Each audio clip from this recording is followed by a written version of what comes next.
आप यहां पर ध्यान से देखेंगे ना, तो पृथ्वी की जो ऊपर वाला भाग है उसको हम ध्रुव कहते हैं। क्या कहते हैं? ध्रुव। अगर हम यहां पर देखें तो सबसे ऊपर वाला जो भाग है ना, वो उत्तरी ध्रुव है। कौन सा है? उत्तरी ध्रुव। उत्तरी ध्रुव से लेकर नीचे दक्षिणी ध्रुव तक जो रेखा खींची जाती है उसको हम देशांतर कहते हैं। ये एक प्रकार की काल्पनिक रेखा होती है, ठीक है ना। काल्पनिक रेखा होती है, वास्तविक अस्तित्व में यह नहीं होती है, तो ये कल्पनाशील रेखा है, इसे देशांतर कहा जाता है। इसे देशांतर भी कहा जाता है, इसे मध्याह्न भी कहा जाता है। देशांतर और मध्याह्न भी कहा जाता है। इसके अलावा इससे याम्योत्तर भी कहा जाता है। क्या कहा जाता है? याम्योत्तर भी कहा जाता है। तो ये कुछ नाम है, आपको जानकारी में होने चाहिए कि इसे देशांतर कहा जाता है, इसे मध्याह्न कहा जाता है, इसे याम्योत्तर कहा जाता है। तो ये सारी जो रेखाएं हैं इन नामों से पहचानी जाती है। और ये कहां से आती है? उत्तरी ध्रुव से दक्षिणी ध्रुव की ओर यह खींची जाती है। अब कुछ और फाइल्स हम देखते हैं इसमें कि अगर हम प्रधान यानी कि देशांतर रेखाओं की बात करें तो देशांतर रेखाएं काम क्या आती है? देशांतर रेखाएं काम क्या आ रही है? अब आपको इस फाइल के अंदर है ना एक व्यक्ति चलते हुए दिखाई दे रहा होगा, यानी कि ये पृथ्वी के ऊपर चल रहा है। अब ये क्यों मैं आपको दिखा रहा हूं? मैं ये इसलिए दिखा रहा हूं कि ये देशांतर रेखाओं के आधार पर चलते हुए समय की गणना कर रहा है। यानी कि अगर ये किसी एक पॉइंट पर है तो वहां का समय भिन्न होगा, और ये चलते हुए पृथ्वी के किसी दूसरे कोने पे पहुंच जाता है, वहां पर भी समय भिन्न होगा। तो इसका मतलब ये हो जाता है कि देशांतर रेखाएं और समय, इनका आपस में कोई ना कोई संबंध प्रतीत होता है। तो संबंध सीधा है, देशांतर रेखाओं के आधार पर समय की गणना की जाती है, ठीक है ना। तो ये व्यक्ति पृथ्वी के किसी भी कोने पे पहुंचेगा, वहां की देशांतर के आधार पर उसके समय की गणना होगी। इसीलिए तो हम देखते हैं कि अमेरिका के अंदर जो समय होता है, भारत का समय उससे आगे होता है, ठीक है ना। तो इस तरीके से ये समय की गणना करता है। तो ये देशांतर रेखाओं के आधार पर एक जानकारी और हमें यहां पर हो जाती है। और अगर हम बात करें तो यहां पर देशांतर रेखाओं को आपके सामने उकेरा गया है कि देशांतर रेखाएं किस तरीके से दिखाई देती है। अब देखिए, सबसे पहले मैंने बात कही कि ये इसका उत्तरी गोलार्ध है और ये इसका दक्षिणी गोलार्ध है, यानी कि ये उत्तरी ध्रुव है और नीचे दक्षिणी ध्रुव है। यहां से जो रेखा खींची जाती है वो देशांतर रेखा कहलाती है। अब ये जो सारी देशांतर रेखाएं हैं ना, इनका मतलब नाम कैसे पड़ा या ये इनकी जानकारी कैसे हुई? तो इसमें क्या होता है कि सबसे पहले एक मेन जो देशांतर है ना उसको उकेरित कर दिया जाता है। अब वो कौन सी है? वो है ये बीच वाली जो आपको डॉट डॉट में दिखाई दे रही है। अब ये जो रेखा है ना, इसको कहा जाता है 0 डिग्री देशांतर। क्या कहा जाता है? 0 डिग्री देशांतर। और यही 0 डिग्री देशांतर बाकी वाली जो देशांतर है उनकी गणना करती है, बाकी वाली देशांतर की गणना करती है। अब देखो, सिंपल सी बात है, 0 डिग्री देशांतर से ये वाला जो भाग है, यहां वाला भाग है, इसे हम पूर्वी देशांतर कहते हैं, और यहां वाला भाग है इसे हम पश्चिमी देशांतर कहते हैं। यानी कि अगर मैं 0 डिग्री देशांतर पर खड़ा हूं तो मेरे यहां वाला भाग ये पूर्वी देशांतर कहलाएंगे और यहां वाला भाग ये पश्चिमी देशांतर कहलाएंगे। तो आप ध्यान से देखेंगे कि ये वाले सारे देशांतर पूर्वी देशांतर और ये वाले सारे देशांतर पश्चिमी देशांतर के नाम से जाने जाते हैं। अब देखिए ये कितने होंगे? तो 0 डिग्री देशांतर के इस ओर, यानी कि 0 डिग्री देशांतर के इस ओर कंप्लीटली जाने पर यहां पर 90 डिग्री देशांतर तक हो जाएंगे। यानी कि 1 डिग्री पूर्वी देशांतर, 2 डिग्री पूर्वी देशांतर, 3 डिग्री पूर्वी देशांतर, इस तरीके से चलते हुए ये 90 डिग्री पूर्वी देशांतर तक यहां समकोण की स्थिति में आते हैं। उसके बाद में ये देशांतर पीछे की ओर चले जाते हैं, तो पीछे जाने पर ये 180 डिग्री पूर्वी देशांतर के नाम से जाने जाते हैं। तो ये तो पूर्वी देशांतर हो गया, यानी कि ये जो पार्ट हो गया ये पूर्वी देशांतर हो गया। इसी प्रकार से यहां वाले जो देशांतर है ये पश्चिमी देशांतर कहलाते हैं। यानी कि 0 डिग्री देशांतर के पश्चिम की ओर जाने पर 1 डिग्री पश्चिमी देशांतर, 2 डिग्री पश्चिमी देशांतर, 3 डिग्री पश्चिमी देशांतर, और यहां जाने पर 90 डिग्री पूर्वी देशांतर, यानी कि समकोणिक स्थिति आ जाती है। उसके बाद में यही देशांतर पीछे जाएंगे तो वो भी 180 डिग्री पश्चिमी देशांतर के नाम से जाने जाते हैं, ठीक है ना। तो इसका मतलब क्या हो गया? इसका मतलब ये हो गया कि यहां वाले देशांतर का 180 डिग्री का देशांतर और यहां वाले देशांतर का 180 डिग्री का देशांतर दोनों सेम हो जाता है, यानी कि एक हो जाता है। तो दोनों का 180 जो डिग्री देशांतर है वो पूर्व का भी एक है और पश्चिम देशांतर का भी एक रहता है। तो यहां पर इस चीजों की जानकारी दी हुई है कि ये जो बीच वाला डॉट है इसको हम 0 डिग्री देशांतर कहते हैं, इसके यहां वाले जितने भी देशांतर है इनको हम पश्चिमी देशांतर कहते हैं, इनको हम पूर्वी देशांतर कहते हैं, और जो पीछे यानी कि 0 डिग्री के जस्ट पीछे वाला देशांतर है उसको हम 180 डिग्री देशांतर कहते हैं। तो यहां पर ये चीज हमें समझने को मिलती है। और भी कुछ चीजें हम देखते हैं।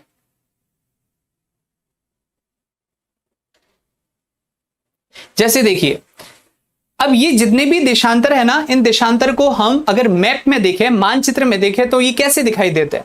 तो सिंपल सी बात है कि 0 डिग्री जो देशांतर है वो 0 डिग्री पर अवस्थित है। कहां पर अवस्थित है? 0 डिग्री पर अवस्थित है। इसके बाद में अगर हम बात करें, ये वाला जो रेड देशांतर है ये दर्शाता है 180 डिग्री देशांतर को, क्योंकि 0 डिग्री देशांतर तो हमें दिख गया था, डॉट डॉट में हमने देखा था। पीछे जो 180 डिग्री देशांतर है वो कैसा दिखाई देता है? तो ये जो आपको लाइन दिखाई दे रही है ना, ये 180 डिग्री देशांतर नहीं है, ये 180 डिग्री देशांतर के बेस पर खींची गई एक अंतरराष्ट्रीय तिथि रेखा है। एक अंतरराष्ट्रीय तिथि रेखा है जो बड़ी फेमस रहती है। तो ये 180 डिग्री जो देशांतर है, आप ध्यान से देखोगे ना तो यहां सीधा 180 डिग्री देशांतर है, परंतु ये एक लाइन खींची गई है इसके आधार पर, जिसको हम अंतरराष्ट्रीय तिथि रेखा कहते हैं। क्या कहते हैं? अंतरराष्ट्रीय तिथि रेखा कहते हैं। अभी हम इसके बारे में बहुत अच्छे से चर्चा करेंगे, समझेंगे, परंतु मैं आपको एक बार बड़े बड़े तौर पर यह बता रहा हूं कि क्या है। अब ये जो अंतरराष्ट्रीय तिथि रेखा है ना, ये ऐसी टेढ़ी मेढ़ी क्यों है? अंतरराष्ट्रीय तिथि रेखा इसलिए टेढ़ी मेढ़ी है क्योंकि इस रेखा से तिथि यानी कि दिन की गणना की जाती है, ठीक है ना। तो दिन की गणना करने के कारण किसी एक देश में अलग अलग दिन न हो जाए, इसलिए इसको क्या किया जाता है? टेढ़ा मेढ़ा किया जाता है। जैसे देश कहां होंगे? देश होंगे स्थल पर, जो भी धरातल है वहां पर स्थल पर होंगे देश। पानी में तो कोई देश होगा नहीं, इसलिए इस रेखा को उस स्थान से गुजारा गया है जहां स्थल नहीं हो। तो ये केवल पानी पानी में से गुजारी गई है। अगर हम देखें कि सबसे पहला मोड़ कहां आता है, तो ये 75 डिग्री अक्षांश पे आता है। 75 डिग्री उत्तरी अक्षांश पे पहला मोड़ आता है, और उसके बाद में 8 ऐसे मोड़ इसमें दिए गए हैं। तो कभी अगर प्रश्न आ जाए तो हमें इस चीज की भी जानकारी रखनी है कि इसमें कितने मोड़ दिए गए। अब ये जो तिथि रेखा है ना, इसकी खास बात क्या है? इसकी खास बात यह है कि इस तिथि रेखा के इस तरफ, इस तिथि रेखा के इस तरफ दिन बढ़ जाता है, इस तिथि रेखा के इस तरफ दिन घट जाता है। तो अगर एक ही देश में ये तिथि रेखा चलेगी, या हमने 180 को तिथि रेखा मान लिया होता, तो एक ही स्थल के अंदर एक तरफ दिन घट जाता है, एक तरफ दिन बढ़ जाता है। इसलिए स्थल खंड को कंप्लीटली इसमें शामिल कर लिया गया है और केवल पानी में से इसको गुजारा गया है, ठीक है ना। इसके बारे में हम और जानकारी लेंगे, कुछ चीजें और देख लेते हैं, कुछ फाइलें और हम देख लेते हैं।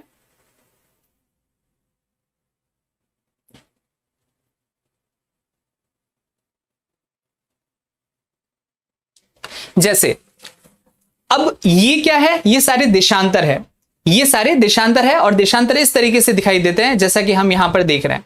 अब पता है कि जैसे अगर हम विषुवत रेखा की बात करें ना, तो विषुवत रेखा पर एक अक्ष को हमने लिया था और उसके कोणीय आधार पर हमने दूसरे अक्षांश की गणना की थी। इसी प्रकार से यहां जो मेन देशांतर होता है, 0 डिग्री देशांतर होता है, उसकी कोणीय गणना पर बाकी वाले देशांतर को निकाला जाता है। जैसे मैं यहां पर अगर आपको समझाऊं, तो जैसे ये देशांतर है, ये क्या रहता है? देशांतर रहता है। ये 0 डिग्री देशांतर, ठीक है ना, ये 0 डिग्री देशांतर है। 0 डिग्री कंप्लीट देशांतर पर अगर हम कोई कोण बनाए इस तरीके से, जैसे कि ये 1 डिग्री का कोण है, और यहां भी हम बनाए तो ये क्या है? ये भी 1 डिग्री का कोण है। ये 0 डिग्री देशांतर है, यानी कि ये वाला प्रधान जो है ना वो 0 डिग्री देशांतर है। तो 1 डिग्री का यहां, 1 डिग्री का यहां। अब यहां कहीं भी बनाएंगे ना तो 1 डिग्री का ऐसा ही बनेगा, ये सारे 1 डिग्री के है ना। तो अब 1 डिग्री के आधार पर, 1 डिग्री के आधार पर अगर हम यहां पर देखें, तो यहां से अगर हम इस तरीके से लाइन खींचे और इस तरीके से लाइन खींचे, तो अब ये जो भाग है ना, ये कहलाएगा 1 डिग्री। यहां वाला कौन सा कहलाता है? पूर्वी देशांतर। इसी तरीके से ये क्या कहलाएगा? ये कहलाएगा 1 डिग्री पश्चिमी देशांतर, ठीक है। इसके बाद में अगर इस कोण को जैसे जैसे बढ़ाएंगे तो जैसे अब ये 15 डिग्री पे आ गया तो वहां से जो देशांतर बनेगा वो 15 डिग्री का मतलब देशांतर कहलाएगा।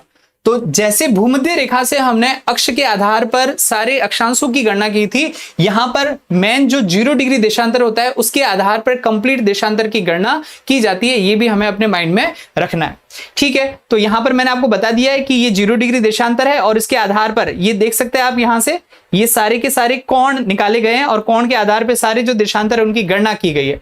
अब इस पृथ्वी को अगर हम इस तरीके से देखें ना ऊपर से, तो ये ऐसी दिखाई देगी।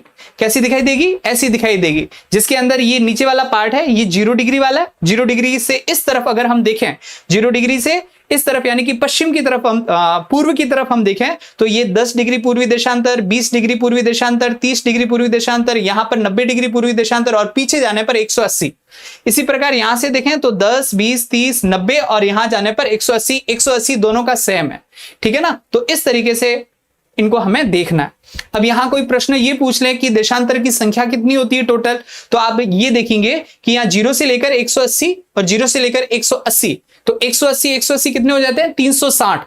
360 और 0 ये कितने हो गए? 361। 361 हो गए ना। तो 180 को तो हमने 2 बार गिना है, इसलिए एक हम वापस माइनस कर लेंगे तो ये टोटल 360 हो जाएंगे। और वैसा हमें पता भी है कि एक वृत्त के अंदर 360 डिग्री होते हैं, तो 360 डिग्री के आधार पे हम ये कह सकते हैं यहां 360 देशांतर की संख्या रहती है, ठीक है। अब चलिए मैं अब आपको एक 3D में कुछ चीज बताता हूं तो आपको बात समझ में आ जाएगी।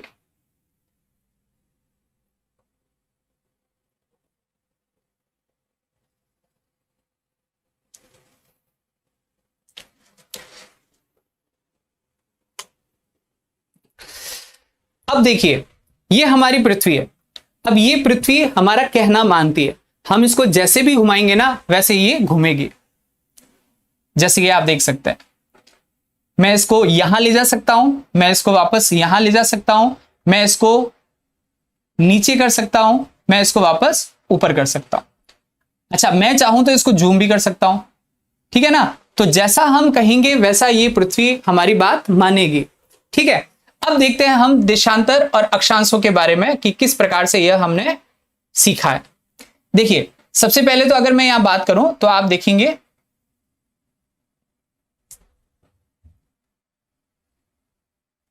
ये जो रेड रंग की जो आपको लाइन दिखाई दे रही है ना, ये क्या है? ये विषुवत रेखा है। ये क्या है? ये विषुवत रेखा है। और अगर हम विषुवत रेखा की बात करें तो हमने ये देखा है कि ये जो विषुवत रेखा है इसके समानांतर जितनी भी रेखाएं बन रही है ये सारी अक्षांश रेखाएं।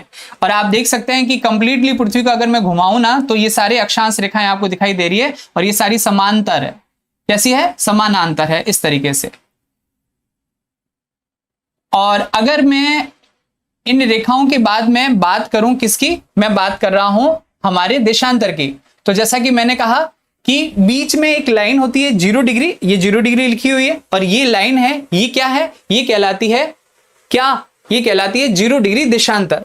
0 डिग्री देशांतर के इस तरफ जितने भी देशांतर है वो ईस्ट कहलाते हैं, यानी कि पूर्वी देशांतर, इस तरफ वाले पश्चिमी देशांतर कहलाते हैं। और आप ध्यान से देखेंगे कि ये सारे देशांतर है ना ऊपर की ओर एक बिंदु से मिले हुए हैं, यहां से ये यहां से मिले हुए हैं और सारे देशांतर यहां मिल जाते हैं। अब जैसे ही नीचे की ओर देखेंगे तो नीचे भी ये देशांतर सारे आपस में मिले हुए हैं, ठीक है। और जैसे ही इसके पश्चिम की ओर जाते हैं तो होता क्या है, तो हम देखते हैं। तो पश्चिम की ओर हम इसको घुमाते जा रहे हैं, घुमाते जा रहे हैं, तो हम देखते हैं कि धीरे धीरे आगे जाने पर जो अंतिम यानी कि 180 वाला आएगा वो ग्रीन लाइन के अंदर दिखाई देता है। तो ये वाली जो रेखा है ये 180 डिग्री देशांतर है। ऊपर देखने पे हम ये देखेंगे कि 0 डिग्री देशांतर और 180 डिग्री देशांतर आपस में जोड़ रहे हैं और ये दोनों मिलकर एक पूर्ण वृत्त बना रहे हैं। देशांतर हमेशा अर्धवृत्त बनाता है, देशांतर हमेशा अर्धवृत्त बनाता है, याद रखना। अक्षांश हमेशा पूर्ण वृत्त बनाते हैं। तो यहां पर अगर अंतरराष्ट्रीय तिथि रेखा की बात करें तो ये क्या बनाती है? ये बनाती है अर्धवृत्त। ये क्या बनाता है? ये भी अर्धवृत्त। और ये दोनों मिलकर क्या बनाते हैं? पूर्ण वृत्त बना देते हैं, ठीक है ना। तो इसके बारे में ऐसे क्वेश्चन पूछे जाते हैं, ठीक है। तो ये तो नॉर्मली जानकारी मैंने आपको दे दी है कि इस तरीके से यह सारी चीजें होती है। अब इसके बारे में कुछ तथ्य हम लिखते हैं, कुछ फैक्ट हम लिखते हैं, वो आपको समझ में आ जाएंगे।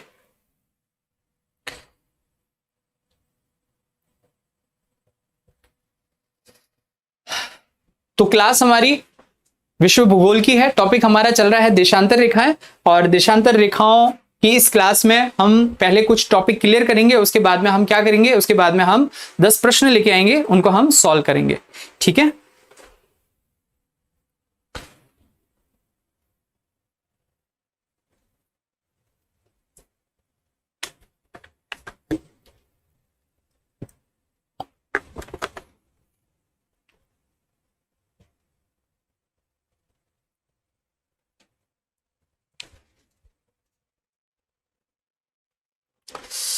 Radhe Krishna good evening, Hemlata Gupta Radhe Radhe, Ramesh welcome, Shikha good evening, Pawan Kumar good evening, Jyoti Verma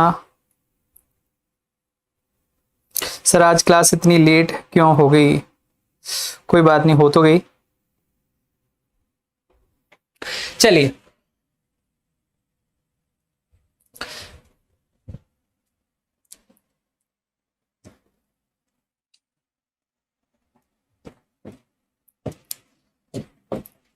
ये हमारी पृथ्वी है, और ये हमारी पृथ्वी का ऊपर वाला पार्ट है जिसको हम ध्रुव कहते हैं। क्या कहते हैं? ध्रुव। और ये नीचे वाला ध्रुव है। अब ये वाला जो भाग है ना, इसको हम उत्तरी ध्रुव कहते हैं। ये है उत्तरी ध्रुव और ये है दक्षिणी ध्रुव।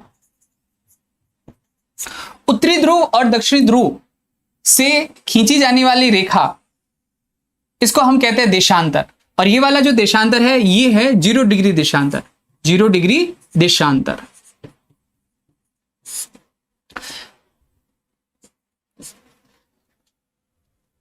उत्तरी ध्रुव से दक्षिणी ध्रुव की ओर खींची जाने वाली जो रेखा होती है वो अर्धवृत्त होती है और उसे देशांतर कहा जाता है। ठीक है ना, उसे क्या कहा जाता है? देशांतर कहा जाता है। और ये कहां से आती है? ये आती है उत्तरी ध्रुव से दक्षिणी ध्रुव की ओर। इसे देशांतर के नाम से भी जाना जाता है, इसको मध्याह्न के नाम से भी जाना जाता है। ठीक है ना, इसको याम्योत्तर के नाम से भी जाना जाता है। ये सारे नाम इस रेखा के हैं। अब ये जो 0 डिग्री देशांतर है, इसके कोण के आधार पर बाकी वाले देशांतरों की रचना की जाती है। जैसे मैं अगर बताऊं, यहां से अगर मैं एक कोण बनाता हूं, जैसे यहां से मैंने एक कोण लिया, ये 15 डिग्री का। कितना है? 15 डिग्री का। यहां से मैंने लिया, ये भी कितना है? 15 डिग्री का। तो इस तरीके से यहां से जो रेखा बनेगी ऐसे, ये कहलाएगी 15 डिग्री देशांतर। ऐसे, ठीक है ना। तो इस रेखा का नाम क्या हो गया? 15 डिग्री देशांतर। और इस प्रकार से ये सारी रेखाएं ऐसे चलती है।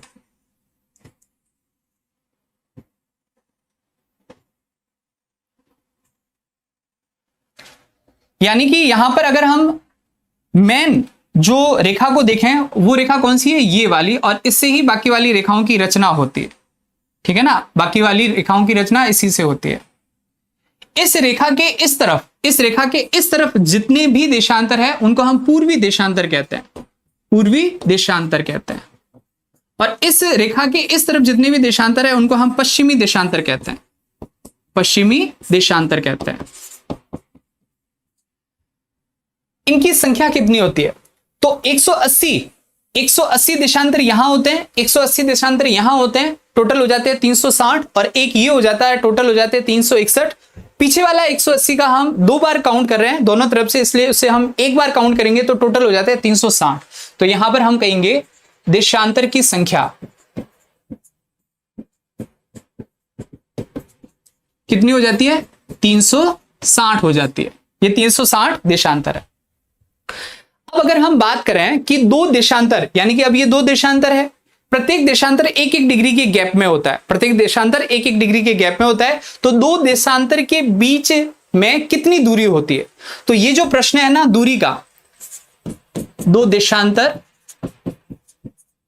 के मध्य दूरी, ये इस तरीके से हो सकता है। एक तो अत्यधिक दूरी मैक्सिमम, और एक न्यूनतम। ये मैंने क्यों किया है? ये इसलिए किया है क्योंकि यहां हम देखते हैं कि विषुवत रेखा पर, ये विषुवत रेखा है, विषुवत रेखा पर देशांतर के बीच में अत्यधिक दूरी होती है, परंतु जैसे हम ध्रुवों की तरफ जाते हैं ना, ये दूरी कम हो जाती है क्योंकि वो 0 पे मिल जाते हैं ऊपर।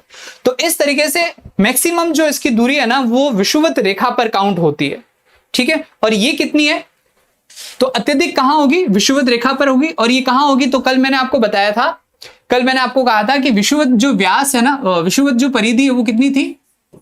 40,075 किलोमीटर, और इसमें अगर हम 360 का भाग दें तो आ जाएगा 111.32 किलोमीटर। तो ये हम विषुवत रेखा पर अगर हम बात करें कि अत्यधिक विषुवत रेखा पर कितनी होगी, तो ये होगी 111.32 किलोमीटर। न्यूनतम दो देशांतर के बीच में दूरी कहां होगी, ध्रुवों पे होगी, और ये कितनी होगी 0 डिग्री, क्योंकि ऊपर जाने पर ये 0 डिग्री में कन्वर्ट हो जाता है। तो ये चीज हमें ध्यान में रखनी है, इसलिए आप लोग इसको ध्यान से देख लेना। तो ये पूछा जाए कि अत्यधिक कहां, तो हम कहेंगे विषुवत पर। न्यूनतम कहां, यानी कि न्यूनतम दूरी कहां, तो हम कहेंगे ध्रुवों पर। ठीक है ना, ये कुछ चीजें हमें ध्यान में रखनी है। दूसरी चीज, ये जो देशांतर है ये समानांतर नहीं होते हैं, क्योंकि ये ऊपर जाकर मिल जाते हैं, इस चीज का भी ध्यान रखना। अब एक प्रश्न यहां मैं ले रहा हूं, उसको ध्यान से आप देखना कि जो प्रत्येक देशांतर है ना, जैसे अक्षांश थे तो वो पूर्ण वृत्त थे, परंतु ये पूर्ण वृत्त नहीं है, तो प्रत्येक देशांतर अर्धवृत्त होता है। क्या होता है, अर्धवृत्त होता है। तो इसका मतलब क्या हो गया, एक देशांतर अर्धवृत्त होता है, तो अगर दो देशांतर मिल जाए तो क्या बन जाएंगे, पूर्ण वृत्त बन जाएंगे, है ना। तो हम ये कहेंगे कि दो देशांतर पूर्ण वृत्त बनाते हैं। अब प्रश्न क्या बनता है, प्रश्न ये बनता है कि अगर कोई भी एक देशांतर आपको दे दिया जाए, माना कि 70 डिग्री देशांतर दे दिया, या आपको 80 डिग्री पूर्वी देशांतर दे दिया। अब आपको यह पूछा जाए कि 80 डिग्री पूर्वी देशांतर का कौन सा देशांतर मिलकर पूर्ण वृत्त बनाएगा, ऐसा अगर प्रश्न पूछ ले। माना कि हम पूर्वी देशांतर की बात कर रहे हैं और यहां पर एक देशांतर हमने ले लिया, ये 80 डिग्री पूर्वी देशांतर। अब कोई ये पूछे आपको कि 80 डिग्री पूर्वी देशांतर एक अर्धवृत्त है, तो पूर्ण वृत्त बनाने के लिए इसके बैक साइड में कौन सा देशांतर होगा जो पूर्ण वृत्त बनाएगा, कौन सा देशांतर पूर्ण वृत्त बनाएगा। तो ऐसे प्रश्न कैसे होंगे, तो उसको देखो आप। देखिए सबसे पहले तो हमें क्या करना है कि 80 डिग्री पूर्वी देशांतर है ना, तो 80 डिग्री को हम सबसे पहले 180 में घटा देंगे, तो 180 माइनस 80 कितने हो गए, 100 हो गए। पूछ कौन सा रहा है, आपको पूछ रहा है पूर्वी देशांतर, तो आप पश्चिमी कर दो। क्या कर दो, पश्चिमी देशांतर कर दो, तो आपका यहां पर आंसर हो जाएगा। बात आई समझ में। अब अगर आपको कोई कहे कि 70 डिग्री पश्चिमी देशांतर, 70 डिग्री पश्चिमी देशांतर को पूर्ण वृत्त कौन बनाएगा, तो 180 में 70 घटा दो, आगे 110। अब 110 को वहां पश्चिमी था, यहां पूर्वी कर दो, तो 110 पूर्वी देशांतर वहां पर आपका पूर्ण वृत्त बनाएगा। ठीक है ना। अब एक प्रश्न मैं आपको देता हूं, उसका कमेंट में आप उत्तर देना। अगर यहां पर कोई आपको पूछ ले, ये आपका अभी कमेंट में उत्तर देना है कि 30 डिग्री पूर्वी देशांतर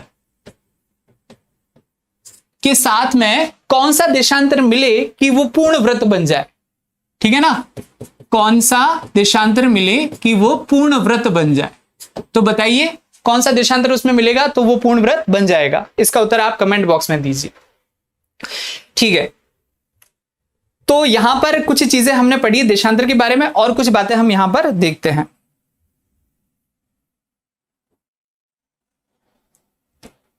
देखिए ये हमारी पृथ्वी है और ये हमारी 0 डिग्री देशांतर है।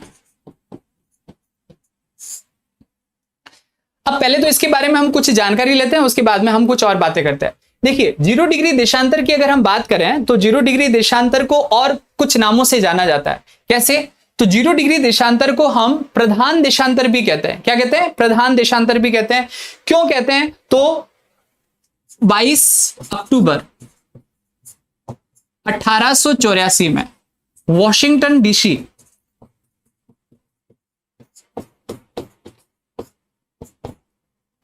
डीसी में एक सम्मेलन हुआ था। उस सम्मेलन के तहत ये जो रेखा है, यानी कि इस रेखा का निर्धारण कब किया गया, 1884 में। और उस सम्मेलन में यह कहा गया कि लंदन के ग्रीनविच स्थान पर एक प्रयोगशाला है,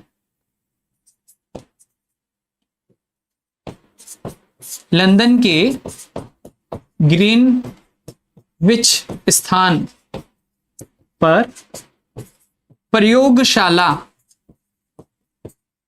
में गुजरने वाली रेखा को प्रधान रेखा माना जाएगा। क्या माना जाएगा? प्रधान रेखा माना जाएगा। वापस देखिए, ये 0 डिग्री देशांतर है। इसका निर्धारण किसने किया था? इसका निर्धारण वॉशिंगटन डीसी के अंदर एक सम्मेलन हुआ था 22 अक्टूबर 1884 में। उसमें इसका निर्धारण किया गया था और कहा गया था कि ग्रीनविच नामक स्थान पर एक प्रयोगशाला है, रॉयल लेबोरेटरी नाम है उसका, वहां से गुजरने वाली जो रेखा है उसको हम प्रधान रेखा के रूप में मान्यता देते हैं। तो ये 0 डिग्री देशांतर है। इस 0 डिग्री देशांतर को किन किन नामों से जाना जाता है? तो पहला तो इसको कहा जाता है प्रधान रेखा, ठीक है ना। इसके अलावा ग्रीनविच पर है तो इसको हम ग्रीनविच रेखा भी कहते हैं।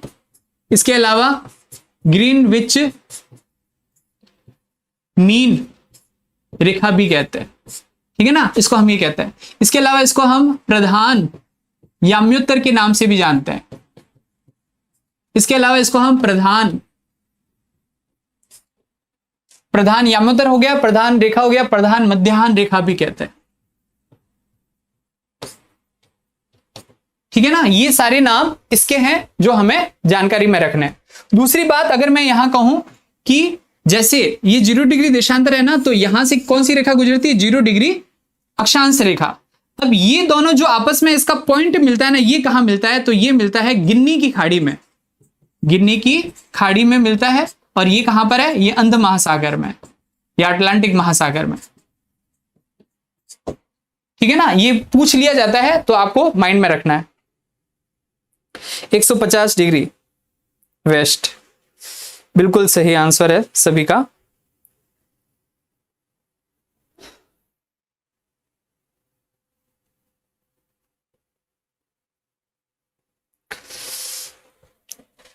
ठीक है, तो ये बात किसकी होगी? ये 0 डिग्री की होगी कि 0 डिग्री को किन किन नामों से जाना जाता है और इसका जो नामांकन कब किया गया था। इस रेखा के साथ में पीछे जो 180 है ना, 180 डिग्री रेखा, उसका जो निर्धारण भी इसी समय किया गया था, ठीक है ना। तो अब हम बात करते हैं 180 की। ये है 180 की, 180 डिग्री। इसे किस नाम से जाना जाता है? इसे कहा जाता है अंतरराष्ट्रीय तिथि रेखा, ठीक है ना। ये बात ध्यान रखना, इसे अंतरराष्ट्रीय तिथि रेखा कहा जाता है। इसे हम अंतरराष्ट्रीय समय रेखा कहते हैं, समय रेखा, ठीक है ना। ये चीजें हैं, इसमें कंफ्यूज नहीं होना है हमें, और हमें ये ध्यान रखना है कि ये जो रेखा है ना 180 डिग्री वाली, 180 डिग्री वाली दिन का निर्धारण करती है, ये समय का निर्धारण करती है, ये दिन का निर्धारण करती है, ये समय का निर्धारण करती है। ये चीज हमारी क्लियर होनी चाहिए। इसके बारे में प्रश्न पूछे जाते हैं कि इसके यहां जाने पर क्या होगा, तो यहां जाने पर दिन प्लस हो जाएगा, यहां जाने पर दिन माइनस हो जाएगा। तो ये चीज ध्यान रखनी है। और ये अंतरराष्ट्रीय तिथि रेखा है। सबसे पहला मोड़ यहां 75 डिग्री उत्तरी अक्षांश पे आता है, और उसके बाद में ऐसे 8 मोड़ इसमें दिए गए हैं समुद्र में जाने के लिए, ठीक है ना। तो ये कुछ चीजें यहां हमें जानकारी में रखनी है। अब एक चीज और रह गई है कि ये अगर समय रेखा है तो इससे समय की गणना कैसे की जाती है, इससे समय की गणना कैसे की जाती है, वो समय की गणना हम कर लेते हैं। उसके बाद में हमारा लगभग ये मैटर पूरा हो जाएगा।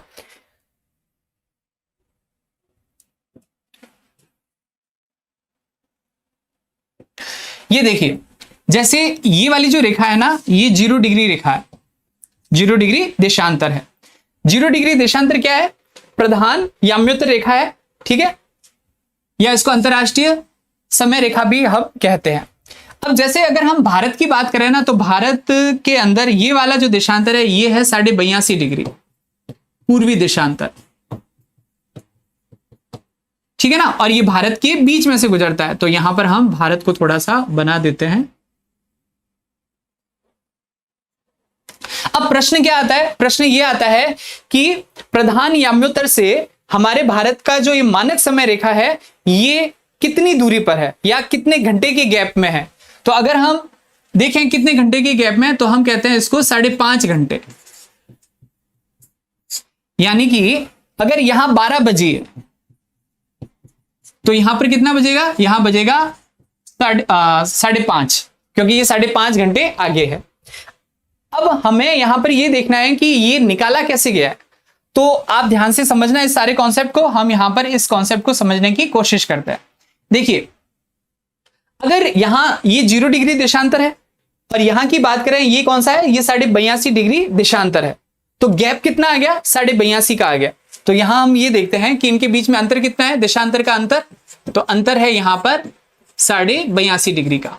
उससे पहले कुछ कॉन्सेप्ट हम यहां क्लियर करते हैं, वो देखिएगा। माना कि ये जो पृथ्वी है ना, ये पृथ्वी राउंड करती है, ठीक है ना, मानना क्या है, राउंड करती है। अब ये एक पूरा जो राउंड लेगी ना, यानी कि 300 डिग्री घूम जाएगी ना, तो उसमें समय कितना लगेगा, 24 घंटे। तो हम यहां ये लिख देंगे 360 डिग्री घूमने में समय कितना लगता है, 24 घंटे। कितना लग गया, 24 घंटे। अब अगर 360 डिग्री घूमने में इसको 24 घंटे लग जाता है, तो सिंपल सी बात है कि 1 घंटे में कितना घूमेगी ये, ठीक है ना, 15 डिग्री। 1 घंटे में कितना घूमेगी ये, 15 डिग्री घूमेगी। तो यहां पर हम देखें कि 1 घंटे में ये 15 डिग्री घूमेगी। तो 1 घंटे यानी कि यहां अगर हम 60 मिनट की बात करें, तो 60 मिनट में कितना घूम रही है, ये घूम रही है 15 डिग्री। तो 1 डिग्री की बात करें तो ये कितना हो जाएगा, 60/15, यानी कि 4 मिनट में 1 डिग्री, यानी कि यहां से यहां आने में इसको कितना मिनट लग जाता है, 4 मिनट लग जाता है, 4 मिनट लग जाता है। तो सिंपल सी बात है कि 1 डिग्री को, यानी कि 0 से 1 डिग्री तक पहुंचने में इसको समय कितना लगता है, 4 मिनट लग जाता है। तो यहां से कितना हो जाता है, ये हो जाता है 82.5। तो 82.5 का अगर हम 4 से गुणा कर दें तो कितना आ जाएगा, 5 घंटे और 30 मिनट आ जाएगा, 5 घंटे और 30 मिनट आ जाएगा। तो इस तरीके से ये यहां से दूरी पर रहती है। अब ये एक्चुअली काम कैसे करती है वो समझो आप। ये क्या होता है कि सूर्य की किरणों पर आधारित होता है। सूर्य का प्रकाश एक स्थान से, यानी कि 1 डिग्री से दूसरे डिग्री पहुंचने में 4 मिनट का समय लेता है। तो इसी प्रकार सूर्य पर आधारित रहता है। तो सूर्य पर आधारित रहने के कारण ये इस तरीके से समय की गणना होती है। अब ये पूरा जो कॉन्सेप्ट है ये बहुत विशाल है, इसको हम किसी अच्छे से डीपली क्लास में समझेंगे। अभी हमारे क्विज का मैटर है, तो मैंने एक बड़े लेवल पर आपको समझा दिया है।